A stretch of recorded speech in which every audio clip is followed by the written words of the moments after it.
থামছে না গোপালগঞ্জে, ধরা হচ্ছে যারা প্রকৃত অপরাধী, শুধুমাত্র তাদের। 4 দিন আগের সহিংসতার রেশ কাটেনি গোপালগঞ্জে। কারফিউ তুলে রোববার সকাল 6টা থেকে রাত 8টা পর্যন্ত জারি করা হয় 144 ধারা। চলছে এইচএসসি সহ অন্যান্য পরীক্ষা। যানবাহন সংকটে কিছুটা দুর্ভোগে পড়েন শিক্ষার্থী অভিভাবকরা।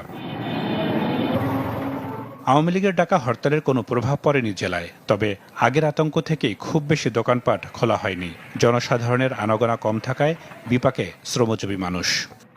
আগে যখন আমরা 10 মিনিট পর পরই আমাদের একটা আশা ছিল যে বাস আসবে, কিন্তু এখন হচ্ছে দেখা যাচ্ছে অনেক সময় পরে পরে একটা বাস আসতেও পারে, আবার অনেক সময় দেখা যাচ্ছে না আসার একটা সম্ভাবনা আছে। এর আগের দিন ভয় পেয়ে আমি অসুস্থ হয়ে গেছি, কিন্তু অনার্স ফাইনালের পরীক্ষা যেহেতু অসুস্থতা নিয়ে এই পরীক্ষা দিতে আসছি, কিন্তু আতঙ্ক ভিতরে এখনো কাজ করছে। সামনের যে কটা পরীক্ষা আছে ওদের সুন্দর মতো পরীক্ষাগুলো দিক।